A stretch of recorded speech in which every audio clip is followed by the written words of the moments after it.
84 कोस परिक्रमा का धार्मिक महत्व। मान्यता है कि इस परिक्रमा से व्यक्ति को श्री कृष्ण की प्राप्ति होती है।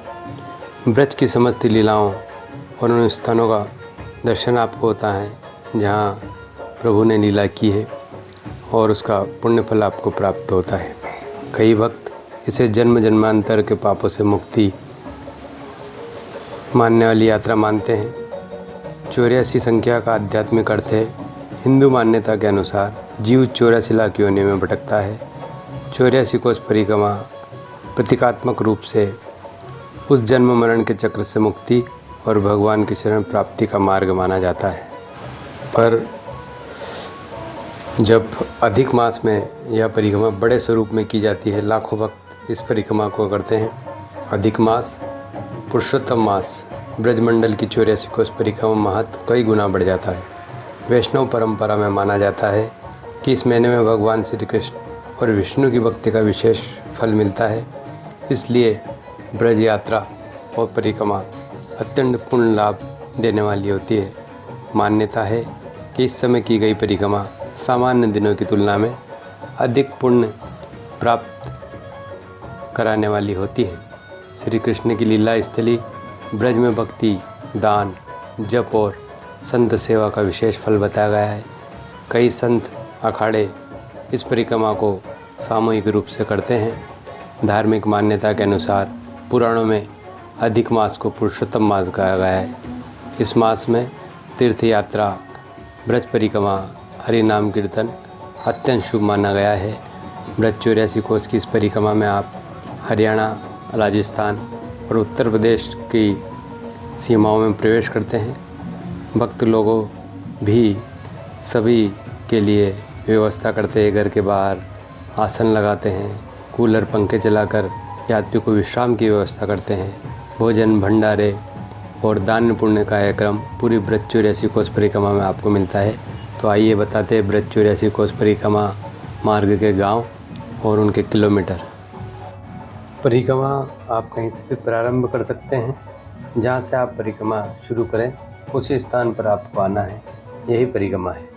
हमने यह यात्रा माँ यमुना के पावन तट से प्रारंभ की। विश्राम घाट पर हमने संकल्प पूजन किया। आप भी इस तरह का पूजन करके या प्रार्थना करके इस यात्रा को प्रारंभ कर सकते हैं।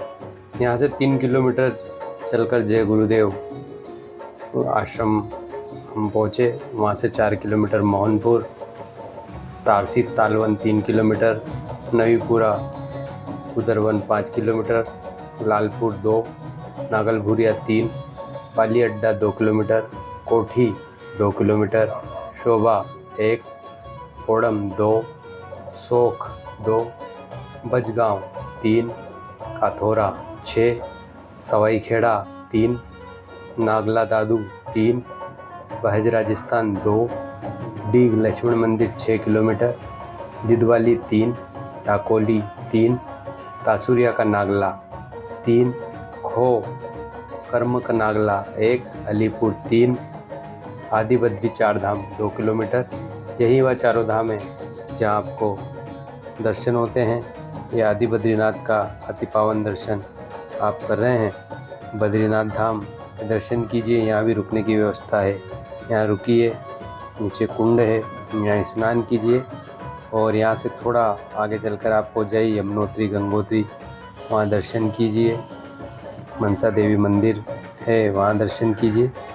और यहाँ से आप बरौली धाव 3, केदारनाथ 5, बादली 2, लहसर 3, आगरावाली 2, चरण पहाड़ी दर्शन 1 किलोमीटर, चामुंड माता कामवन 2 किलोमीटर, किलावर भोजन थाली 1, श्री कृष्ण गौशाला 1, नादेर का वास 2, सतवास 4, पथवारी 4, किरवाटा 3, निनौर राजस्थान, यहाँ से राजस्थान की सीमा आ जाती है 3 किलोमीटर, गढ़ी उत्तर प्रदेश 3 किलोमीटर, बिछोर हरियाणा 6 किलोमीटर। या 12 किलोमीटर की सीमा में आप तीनों राज्य में पहुँच जाते हैं, जिसमें राजस्थान, उत्तर प्रदेश और हरियाणा। फिर यहाँ से नीम का 3 किलोमीटर, डांड का 3, सौंद 3, बंचारी दर्शन 3, इकोरा 3, भरोली 3, खामी खम्ब दर्शन 5 किलोमीटर, लिखई 5, हसनपुर 3, जमुना पार, यहाँ से उत्तर प्रदेश की सीमा आ जाती है, यह 9 किलोमीटर पड़ता है। और यमुना पार करके आप यहाँ से जाते हैं, जो पीपा पुल बना हुआ है उस पर अभी नए पुल का निर्माण चल रहा है। अगली ब्रज 84 कोस तक यह पुल पूर्ण तरह तैयार हो जाएगा।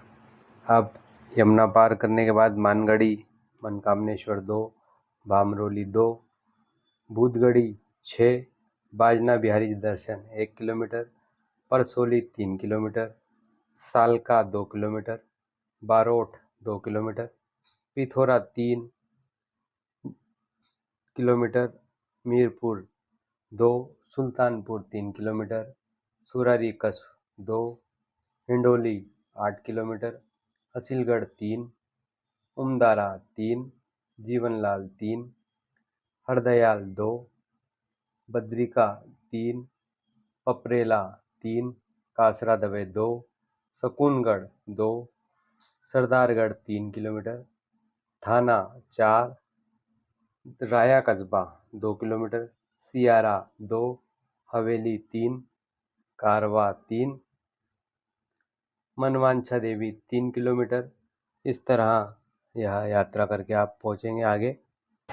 ब्रज के राजा दाऊ जी महाराज हैं और यहीं आप पंडित जी से पूछिए तो आपको रेवती मैया का दर्शन होगा। वह दर्शन आप ज़रूर करें, क्योंकि यहाँ एक कहावत है, दाऊ दाऊ सब कहे, मैया कहे ना कोई, जो एक बार मैया कहे, जो कहे वो हर कारज होई। तो यहाँ प्रार्थना की जाती है रेवती मैया से और उसकी सारी मनोकामनाएं पूर्ण होती है। तो ब्रज के राजा बलदेव जी का यहाँ दर्शन कीजिए। यहाँ से आप चलेंगे 2 किलोमीटर हथौड़ा, 3 किलोमीटर नूरपुर, पूट का नागला 2, फिर आ गया था चिंताहरण महादेव, यह दर्शन स्थल है, 2 किलोमीटर पड़ता है, वहाँ का आप दर्शन कीजिए। फिर आता है ब्रह्मांड घाट, जहाँ प्रभु ने अपने बाल रूप में मिट्टी खाकर मैया को पृथ्वी और पूरा ब्रह्मांड अपने मुख में दिखाया था। ब्रह्मांड घाट, यहाँ से गोकुल पुराना 1 किलोमीटर और 2 किलोमीटर आगे रमन रेती भी आप दर्शन कीजिए। बहुत अच्छा आश्रम, बहुत अच्छा स्थान है। और यहाँ से 2 kilometre Ranchi, 2 kilometre Gopalpura, 2 kilometre Mathura, और मथुरा में आप उसी स्थान पर आ जाइए जहाँ से आपने आपकी ब्रज 84 कोस परिक्रमा की थी। चाहे आपने जय गुरुदेव आश्रम से की तो वहाँ आकर पूर्ण कीजिए। आपने जिस स्थान से परिक्रमा पूर्ण की है उस स्थान पर आकर आप पुनः मैया से और प्रभु से प्रार्थना कीजिए कि आपकी कृपा से हमारी 84 कोस की यह पवित्र यात्रा पूर्ण हुई। और हर 3 वर्ष में जब अधिक मास आता है तब लाखों की संख्या में भक्त लोग इस 84 कोस परिक्रमा को करते हैं। हमें भी यह सौभाग्य इस अधिक मास में मिला जो प्रभु की कृपा थी। और कहते हैं यात्रा अभी हमारी पूर्ण हुई है। पूर्ण और संपूर्ण में क्या अंतर है? जब आप 84 कोस की परिक्रमा करते हैं तो आपकी 84 कोस यात्रा पूर्ण होती है, पर आप जब तक प्रभु श्री गिरिराज धरण गोवर्धन पर्वत की परिक्रमा को नहीं करते तब तक आपकी यात्रा संपूर्ण नहीं होती। तो हमने इसके बाद गिरिराज धरण गोवर्धन जी जाकर गिरिराज जी की पैदल परिक्रमा की और परिक्रमा संपूर्ण की। आप भी जब इस यात्रा को करने जाएं तो परिक्रमा को पूर्ण नहीं संपूर्ण कर गए। जय श्री कृष्णा, राधे राधे, जय हो गिरिराज धरण की। हरदा जिले से लगी 2 घंटे से रावेर